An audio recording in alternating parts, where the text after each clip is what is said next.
नमस्कार, स्वागत है आपका संसद टीवी पर। मैं हूं मनोज वर्मा और आप देख रहे हैं हमारा खास कार्यक्रम कैबिनेट दिस वीक। प्रधानमंत्री नरेंद्र मोदी की अध्यक्षता में बीते गुरुवार को केंद्रीय मंत्रिमंडल की अहम बैठक हुई और इस बैठक में महत्वपूर्ण नीतिगत फैसलों को मंजूरी प्रदान की गई। कैबिनेट दिस वीक कार्यक्रम के माध्यम से हम आपको केंद्रीय मंत्रिमंडल में लिए गए महत्वपूर्ण फैसलों की विस्तार से जानकारी देते हैं, विभिन्न पहलुओं पर खास मेहमानों के साथ चर्चा करते हैं। चर्चा करने से पहले एक नजर डालते हैं केंद्रीय मंत्रिमंडल की सुर्खियों पर।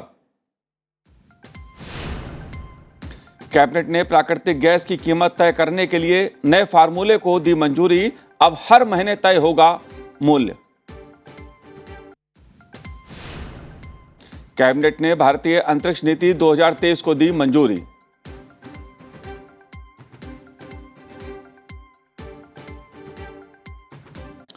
और सबसे पहले घरेलू गैस मूल्य निर्धारण दिशा निर्देशों पर केंद्रीय मंत्रिमंडल द्वारा लिए गए बड़े फैसले किए।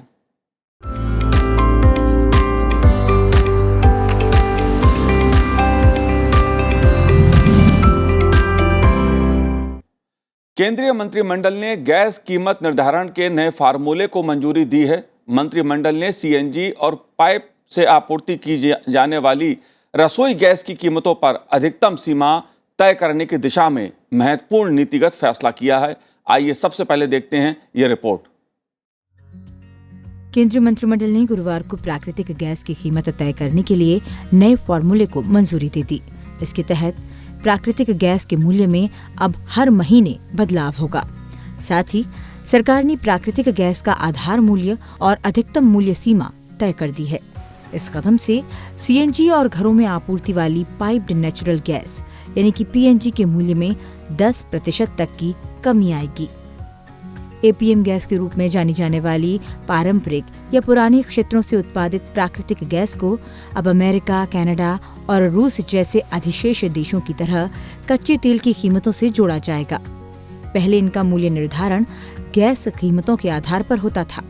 इस फैसले के बाद 1 अप्रैल से एपीएम गैस की कीमत भारतीय बास्केट में कच्चे तेल के दाम का 10% होगी। इस फैसले से गैस की अंतर्राष्ट्रीय कीमतों में भारी बढ़ोतरी से होने वाले नुकसान से ग्राहक को छुटकारा मिलेगा। नए कुएं की गैस की कीमत 20% रखने से ओएनजीसी और ऑयल इंडिया को नए निवेश के लिए बढ़ावा मिलेगा। घरेलू गैस की कीमतें तय करने की प्रक्रिया में बदलाव शनिवार से किया जाएगा। इस फैसले के लागू होने से देश में पीएनजी की कीमतें 10% और सीएनजी की कीमतें 6% से 9% तक कम हो जाएंगी। जाहिर सी बात है, गैस कीमतों का मुद्दा एक बड़ा अहम मुद्दा रहा है और इसका सरोकार आम आदमी से है। इसलिए जो सरकार ने, केंद्रीय मंत्रिमंडल ने नीतिगत फैसला मूल्य निर्धारण को लेकर लिया है, उसके क्या मायने हैं, क्या उसका असर होगा, आम आदमी को क्या फायदा होगा, देश की अर्थव्यवस्था को कैसे फायदा होगा, इन सब मुद्दों पर बात करने के लिए मेरे साथ इस समय जुड़े हुए हैं पेट्रोलियम और प्राकृतिक गैस मंत्रालय के पूर्व सचिव सौरभ चंद्रा जी। सौरभ जी, आपका बहुत बहुत स्वागत है संसद टीवी पर।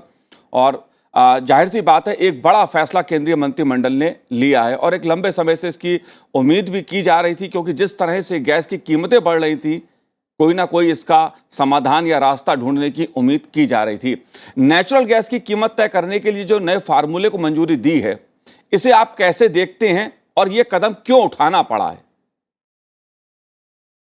ये उपभोक्ता और जो उत्पादन करता है उसके मध्य संतुलन बनाने का बहुत अच्छा प्रयास है जी। यूक्रेन रूस की जब से लड़ाई शुरू हुई है, तब से गैस की कीमतों में अत्यधिक वृद्धि हुई है जी। इससे उपभोक्ता को तकलीफ हो रही है। इसके अलावा ये उर्वरक क्षेत्र में भी गैस जाती है, ये ऊर्जा क्षेत्र में भी जाती है और उर्वरक क्षेत्र में इसका सीधा जो होता है प्रभाव वो सब्सिडी पे पड़ता है। तो अब जो इन्होंने अधिकतम और न्यूनतम मूल्य शासन ने तय किया है, उसकी वजह से पीएनजी का दाम कम होगा, सीएनजी का दाम कम होगा और जो अनुदान, जो सब्सिडी यूरिया के बनाने में जाती थी, वो भी कम होगी। और इसका मूल कारण जो है वो जो इस समय जंग चल रहा है रूस और यूक्रेन है, जिसकी वजह से यूरोप के मार्केट में नेचुरल गैस पाइपलाइन के माध्यम से जाने बंद हो गई है और एलएनजी आ रही है। एलएनजी जो है वो जो नेचुरल गैस है उससे कहीं ज्यादा महंगी है। जी बिल्कुल, जाहिर तौर पे जो वैश्विक परिस्थितियां हैं उसका असर कहीं ना कहीं जो गैस की कीमतें हैं उस पर पड़ा है, उसका असर हुआ है। लेकिन एक सौरभ चंद्रा जी, मैं आपसे ये समझना चाहता हूं कि अब हर महीने तय होगा इसका जो मूल्य है वो हर महीने तय किया जाएगा। पहले जो नीति थी उसको बदला गया है। उस नीति से क्या नुकसान हो रहा था और हर महीने अगर मूल्य तय होंगे तो इससे क्या फायदा होगा? 6 माही में थोड़ा विलंब से गैस के दाम बढ़ते और घटते थे। अब जैसे ही दाम बढ़ेंगे या घटेंगे उसका सीधा प्रभाव इन दाम में आ जाएगा और उपभोक्ताओं पे को देना पड़ेगा या उनको रियायत मिलेगी। चूंकि सीलिंग लगी हुई है जी इसलिए $6.5 पर मिलियन BTU के ऊपर नहीं जाएंगे और एक फ्लोर लगा हुआ है। फ्लोर की वजह से जो उत्पादन करता है उसको $4 से कम नहीं मिलेगा। पहले ये कीमतें 4 से भी कम हो गई थी और अभी जो हाल में गैस का दाम था वो करीब $8.57। तो ये मुख्यतः उन फील्ड्स के लिए है जो नामांकन के आधार पर ONGC और ऑयल को दी गई थी। जी अभी इसकी गाइडलाइंस नहीं आई। जब गाइडलाइन नोटिफाई होंगी तो उससे और ज्यादा विस्तार से विवरण से पता चलेगा। जी सौरभ जी, इसमें एक नीतिगत बड़ा एक बदलाव ये भी देखने को मिल रहा है कि घरेलू प्राकृतिक गैस की जो प्राइसिंग जो मूल्य था वो अंतर्राष्ट्रीय हब गैस की जगह अब इंपोर्टेड क्रूड के साथ लिंक होगा। इसके क्या मायने हैं? ये नेचुरल गैस के जो सन 2014 में फैसला लिया था वो इसलिए लिया गया था क्योंकि नेल्प में ये लिखा हुआ था कि जो गैस का दाम है वो गैस ऑन गैस से किया जाएगा। अब हुआ ये है कि इसमें एक लंदन का प्राइस है जी जो बहुत बढ़ गया है, रूस का भी दाम बढ़ गया है। हेनरी हब अगर देखें तो हेनरी हब बहुत कम हो गया, $2.5 पे, मगर बाकी प्रभाव पड़ रहे हैं। तो इससे ये होगा कि क्रूड ऑयल से जो पहले लिंकेज था 2009 के फॉर्मूला में, जी उसी सिद्धांत पे वापस चले गए। जी बिल्कुल सौरभ जी, जो ये फैसला हुआ है ये माना जाता है कि किरीट पारिक की अगुवाई वाली जो कमेटी थी, जो समिति थी, उसकी सिफारिशों पर आधारित है। ये सिफारिशें जो थीं उपभोक्ताओं के लिहाज से और क्या कुछ सिफारिशें किरीट पारिक समिति ने की थी? ये जो कदम उठाया गया है उस समिति के बारे में आपका क्या कहना है? क्या और सिफारिशें उसकी ऐसी आई थी सामने? एक तो उन्होंने प्रोत्साहन दिया है। प्रोत्साहन इस बात का दिया है कि जो आपके नए कुएं निकलेंगे उससे जो गैस होगी उस पर आपको 20% ज्यादा देना पड़ेगा। इसके अलावा EOR का भी प्रोत्साहन दिया है। इस देश में जो रिकवरी परसेंटेज है वो और देशों के तुलना में कम है, जी तो इससे प्रोत्साहन मिलेगा कि EOR टेक्निक्स ONGC और ऑयल इंडिया लागू करेगी। इसके अलावा 2 साल के बाद से समिति की सिफारिश तो थी कि 50 सेंट पर मिलियन BTU को बढ़ाया जाए। शासन का फैसला 25 सेंट का है तो वो बढ़ता रहेगा।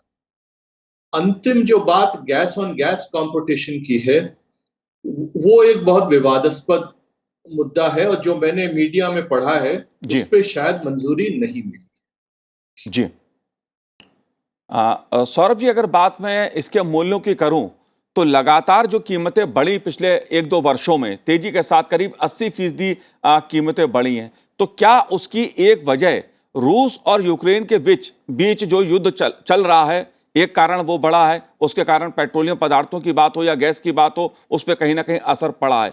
लेकिन अगर हम आत्मनिर्भर भारत की बात करते हैं, उस दिशा में जो केंद्रीय मंत्रिमंडल का फैसला है उसे आप कैसे देखते हैं? क्योंकि जो हमारी निर्भरता है पेट्रोलियम पदार्थों को लेकर या गैस को लेकर, वो छुपी हुई नहीं है कि विदेशों पर हम कितना निर्भर हैं और उसका असर कहीं ना कहीं कीमतों पर पड़ता है, देश की जो अर्थव्यवस्था है उस पर पड़ता है। इस मुद्दे को आप कैसे देखते हैं? इस समय एलएनजी का जो अंश है,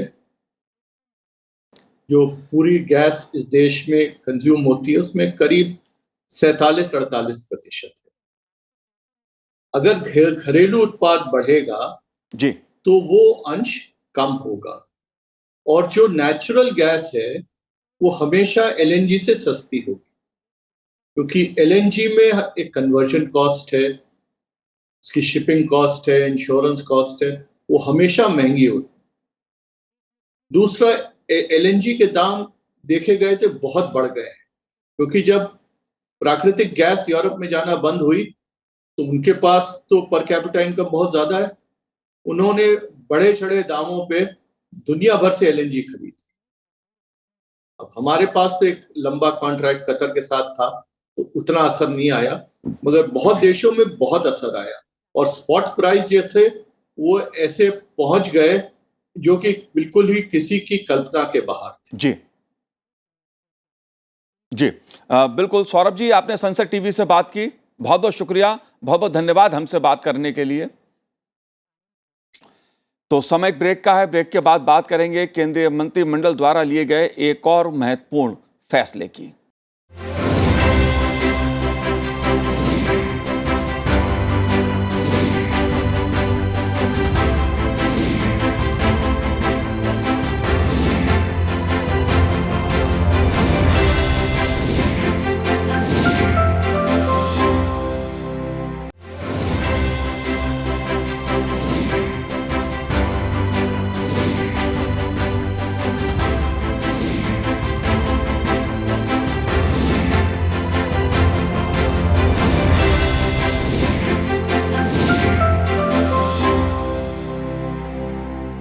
ब्रेक के बाद आपका स्वागत है। आप देख रहे हैं हमारा खास कार्यक्रम कैबिनेट दिस वीक, और अब बात करेंगे राष्ट्रीय अंतरिक्ष नीति की।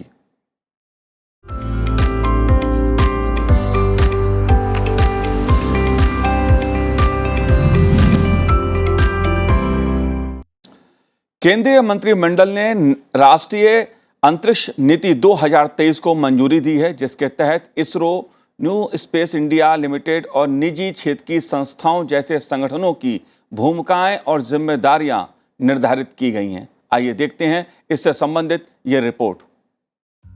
केंद्रीय मंत्रिमंडल ने गुरुवार को भारतीय अंतरिक्ष नीति 2023 को मंजूरी दे दी, जिसका उद्देश्य देश के अंतरिक्ष विभाग की भूमिका को बढ़ावा देना और अनुसंधान, शिक्षा, स्टार्टअप और उद्योग को बड़ी भागीदारी देना है। ये नीति भारतीय अंतरिक्ष अनुसंधान संगठन यानी कि इसरो और निजी क्षेत्र की संस्थाओं की भूमिकाओं और जिम्मेदारियों को निर्धारित करती है। कैबिनेट ब्रीफिंग के दौरान विज्ञान और प्रौद्योगिकी राज्य मंत्री जितेंद्र सिंह ने कहा कि नीति भारत के अंतरिक्ष विभाग की भूमिका को बढ़ाएगी, अनुसंधान, शिक्षा, स्टार्टअप और उद्योग को बढ़ावा देगी। निजी भागीदारी के लिए अंतरिक्ष क्षेत्र को खोलने की शुरुआत प्रधानमंत्री नरेंद्र मोदी के प्रयासों का नतीजा है। प्रधानमंत्री के इस कदम से इसरो में स्टार्टअप की वृद्धि हुई है। बीते 3 साल में ये संख्या 1050 तक पहुंच गई है।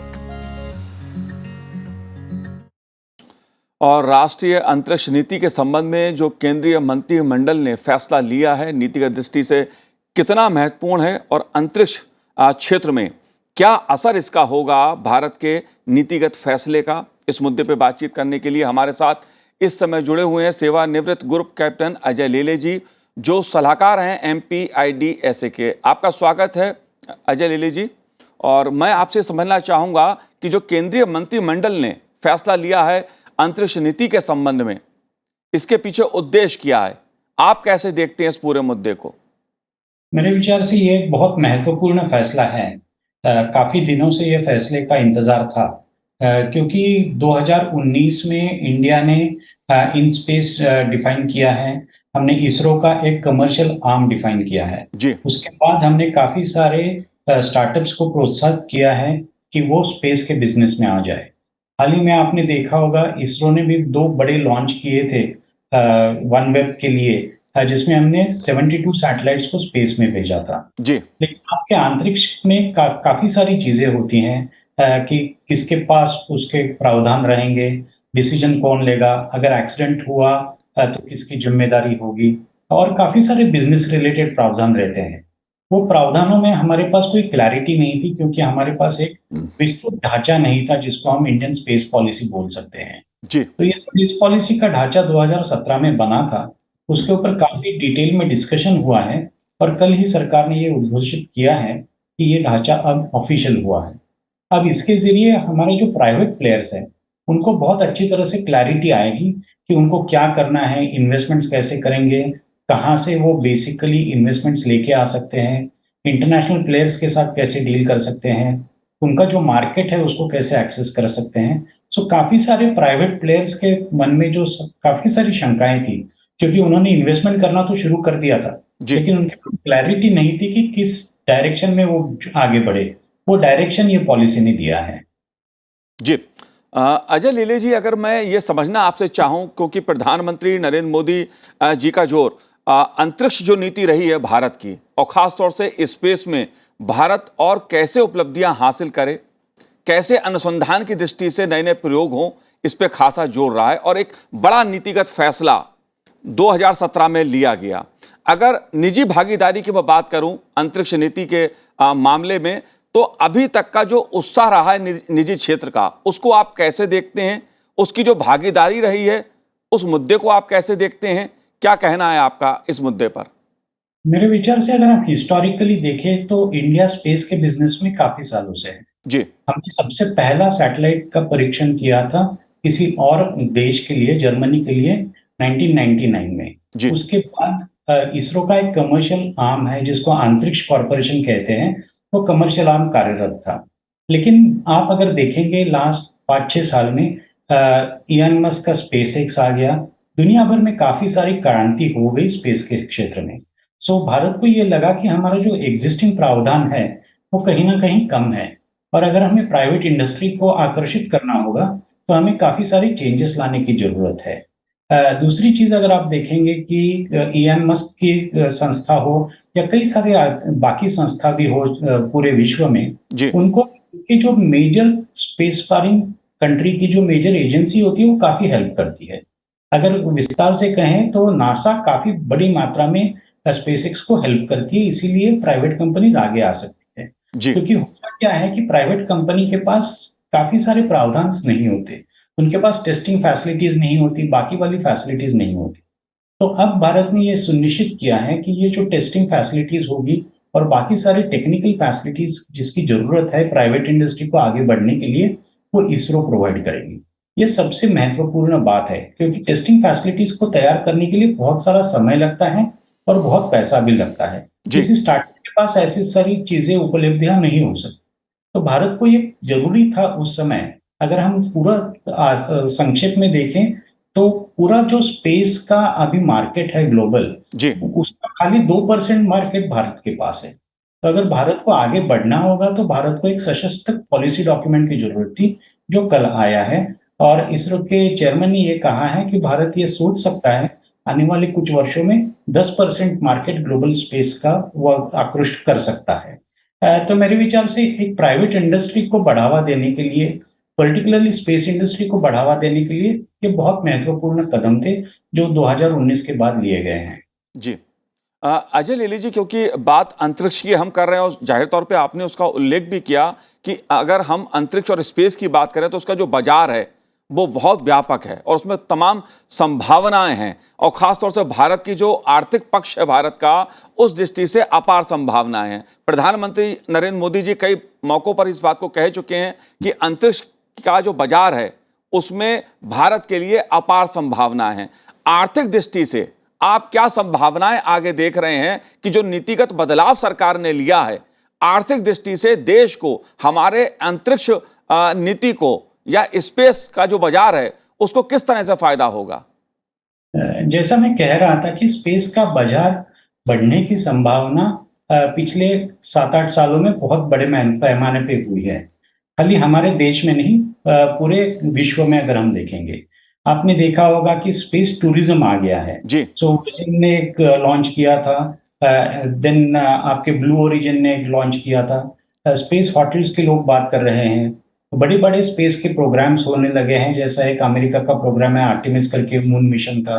सो काफी सारी संभावना पिछले 7-8 सालों में पूरे विश्व में बढ़ चुकी है, और पूरे विश्व को अब ये लगने लगा है कि अगर आप फ्यूचर देखेंगे किसी इंडस्ट्री का, तो बेसिकली आपका ऑयल इंडस्ट्री के बियॉन्ड आपको किसी और इंडस्ट्री में इन्वेस्ट करने की जरूरत है। और स्पेस इंडस्ट्री में इसीलिए पूरे विश्व में इन्वेस्टमेंट्स की संभावना काफी बढ़ गई है, और भारत भी इसमें पीछे नहीं रहना चाह रहा था।